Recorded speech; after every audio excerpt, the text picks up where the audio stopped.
Snot and Fluff, a space adventure.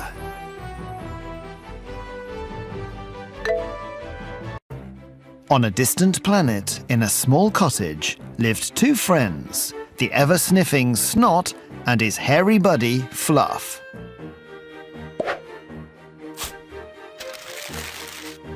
Snot dreamt of distant journeys and spent long hours browsing space maps and travel books. Fluff's hobby was baking cookies. He kept testing new recipes, and the oven in the little cottage was hot all day long. Snot was all into distant space journeys and not impressed by Fluff's cookies. "I wonder what they eat on other planets," he said. "Tomorrow I will seek the advice of the sleepy sages. Maybe they will tell me how to experience a space adventure," he decided. Fluff was so busy planning his next baking experiments that he did not seem to be listening to his friend.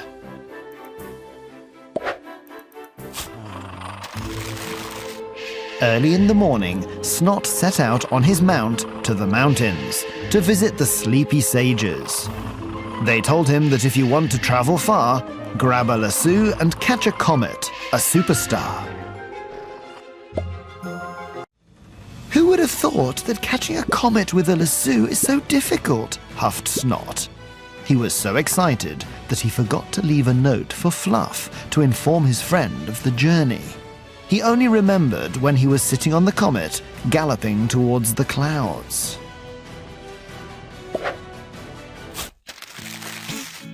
Meanwhile, in their little cottage, after a good night's sleep, Fluff started the new day preparing breakfast. Fluff looked out of the window and saw Snot departing on his comet. He was so shocked that he dropped the tray with cookies. "But how come? Where is he going? Without breakfast? Without dessert? Without me?" Thoughts kept racing through his head, and tears soon gushed from his eyes. Sitting on the comet, Snot was traveling through the galaxy. At last his dream was coming true. Space adventure, here I come!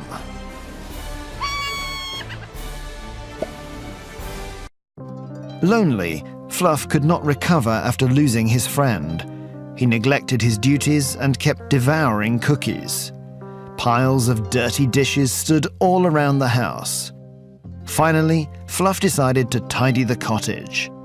This is when he came across Snot's guide to galactic spaceships. "Maybe I could build a space rocket and find Snot," wondered Fluff.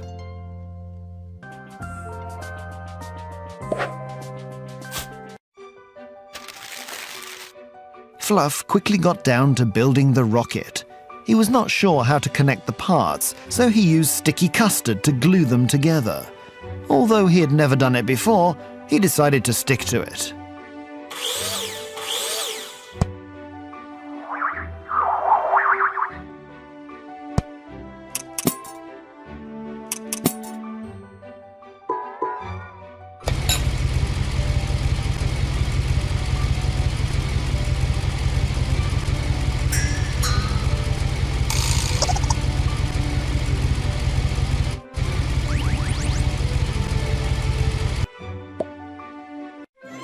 Meanwhile, Snot discovered an unknown planet. The comet started to descend, and Snot saw the beautiful blue surface of a water planet with one tiny island in the middle. Both he and the comet were tired after a long flight, so Snot commanded, "Touchdown!"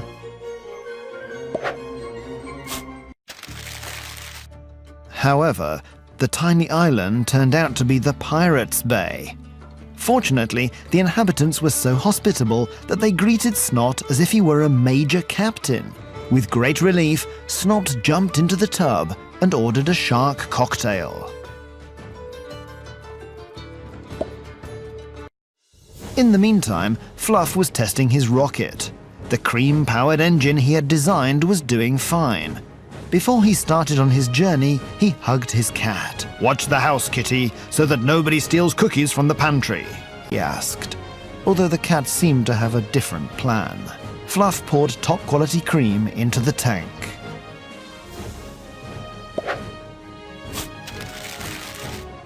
Fluff started the engine and the rocket launched with a huge force. After a while, the cottage and the whole planet disappeared into the distance. The search for Snot started.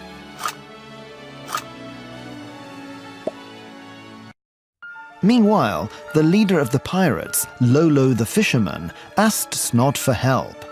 "Some time ago, I lost an important key. Please use our bathyscaphe and help me find it. If you manage, you'll receive an ample reward." Snot did not hesitate. "Of course I will help you.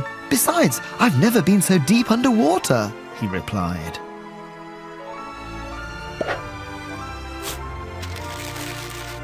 Snot started the search for the key in the sea. Underwater, there were many colourful creatures. Snot regretted that Fluff was not there to see them. Suddenly, the cream fuel gauge in Fluff's rocket showed 0. The cream was running low in the tank, and on the Milky Way, only milk and sour milk could be found. "Cat, we need to land! Emergency!" shouted Fluff. As if on cue, a cloud appeared in their way. Every now and then, a lightning bolt struck it frantically. There must be a planet underneath.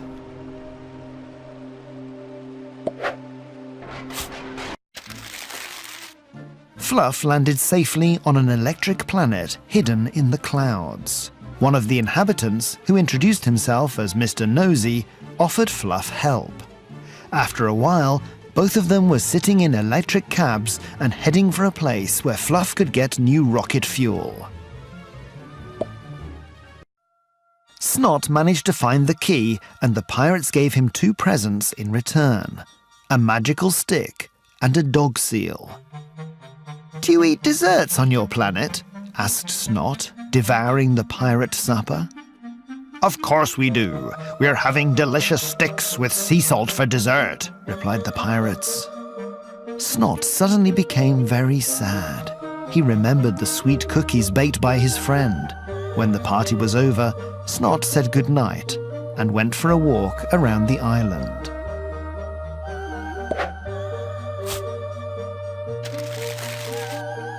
At night, Snot reached the most beautiful hill he had ever seen.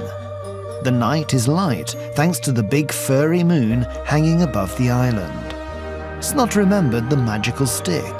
He tapped it gently on the ground and the moon woke up. Fluff and Mr. Nosy took a long flight inside the planet. Finally, they reached the electric cave. "We're almost there," Mr. Nosy assured him. "Somewhere inside there is a tap. There you can pour some fuel for your rocket." He warned Fluff that the tap was guarded by an electric dog, which must be fed before you turn the tap. He also advised Fluff to light a candle if the whisker snake gets mad. Fluff carefully wrote everything down on the back of his map, just in case.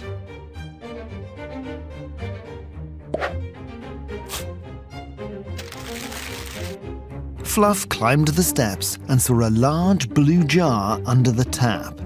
On the left side of the tap, the anxious electric dog kept staring at the intruder, and on the right, there was the whisker snake, bristling up his whiskers. Meanwhile, Snot was totally involved in the story the moon was telling him about a collection of treasures found in distant places in space. The moon kept all the treasures inside, but his favorite ones were CDs with music. He told Snot that he used to attend a music school on the Bear Planet, and he borrowed the pipe organ, which he later mislaid. Now he was ashamed to go back without it. "I will gladly help you find the lost instrument. I've never been to the moon, let alone inside," replied Snot with a laugh, and in the next moment, the moon swallowed him.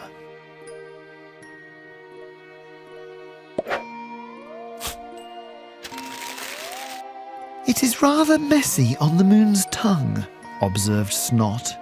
He noticed it was exactly like Fluff's kitchen. Nevertheless, he started looking for the lost pipe organ.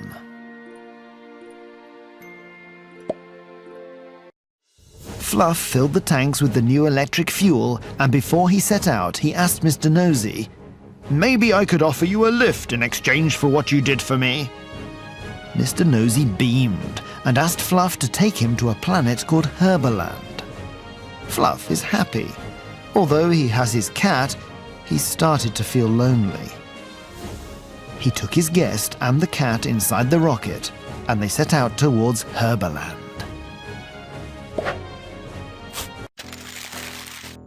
Plants on Herbaland have excellent conditions and reach gigantic sizes.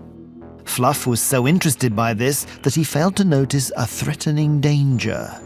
Behind his back lurked a ship full of broccoli bandits. Having found the pipe organ, Snot and Dog Seal were sneezed out by the moon towards the bare planet so that they could return the borrowed instrument.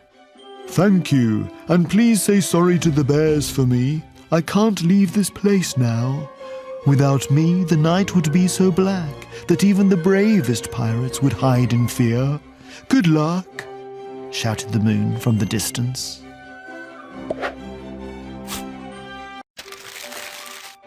Snot returned the pipe organ, and the grateful inhabitants of the bare planet arranged a trip for him in return.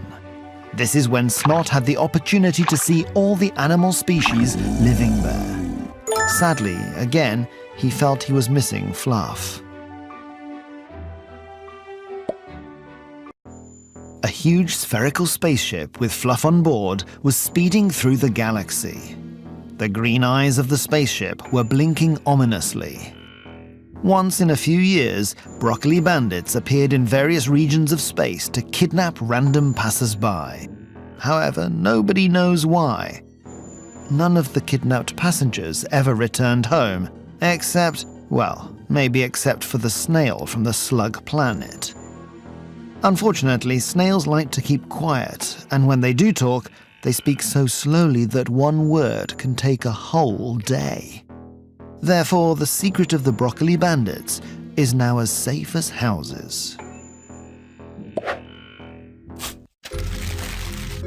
Fluff woke up, tied up in a small cell. A smell of broccoli was in the air, and strange voices could be heard all around. Would this be the end of his journey?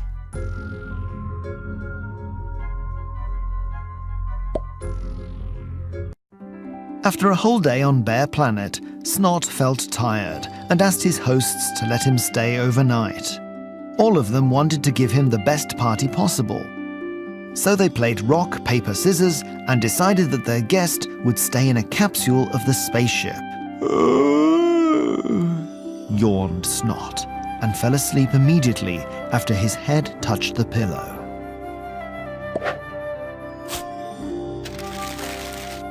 Snot had a really weird dream. He dreamt of Fluff, who looked like a piece of broccoli, and was calling for help. A cookie cat with candy eyes, a strange bee, and a miserable cloud, which seemed to be the cause of the trouble. Broccoli bandits decided to trade Fluff for castor sugar. The exchange would take place on the Candinex planet, ruled by the sad Crescent King. A long time ago, when he was out hunting, his left horn caught on a branch and broke off. Nobody could paste it back. What is more, the king used to punish any failed attempt with jail. So soon, there was nobody left to bake confectionery. So, willy-nilly, Fluff had to become a cook in the king's court.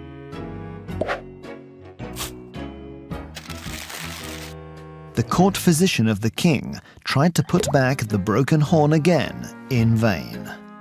Queen Jelly and Princess Candy haven't smiled in a long time. Meanwhile, broccoli bandits were approaching the king's castle. Snot, terrified with his dream, immediately borrowed a spaceship and set out to help Fluff. "What a nightmare! Fluff needs my help!" Snot quickly realized that he dreamt of the Candinex planet. He had read a lot about it, so he knew he should take the milk chocolate way. On its way, the spaceship passed a group of lollipop meteorites and barely escaped a collision with a wafer star.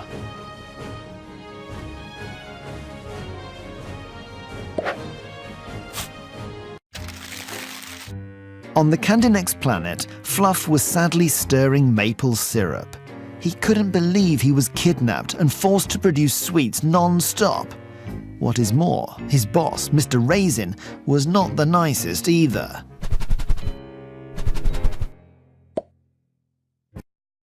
Having landed on the Candinex planet, Snot was looking for his friend. It took him a long time, but Fluff was nowhere to be found. At night, Snot crept to the royal castle. On the walls, he noticed sweet portraits of the royal family. Fluff would like that, he thought, and continued the search.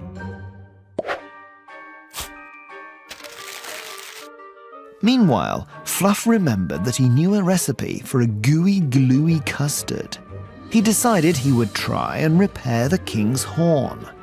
When night fell, he crept into the royal chamber to fulfill his plan. The next day, the king stood in front of the mirror and could not believe his eyes. Holy mackerel! My broken horn is here again! The king decided to reward Fluff and held a ball for him. Invitations were immediately sent out in beautifully decorated envelopes.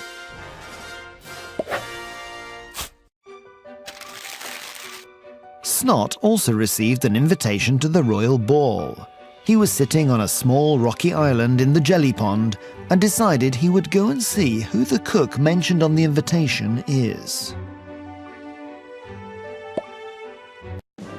Hip hip hooray! Everybody at the ball was cheering, applauding, and throwing Fluff up in the air. Princess Candy appeared and squeezed his little paw. Fluff is really proud that his gooey gluey custard did the job, and now everybody could smile and be happy again. If only Snot were here.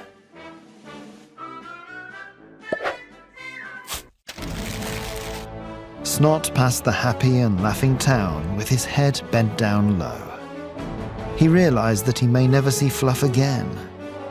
Suddenly, he noticed familiar furry paws. He was so happy, he felt tears in his eyes. I think it's time to go home, murmured Snot, sadly. But Fluff shook his head.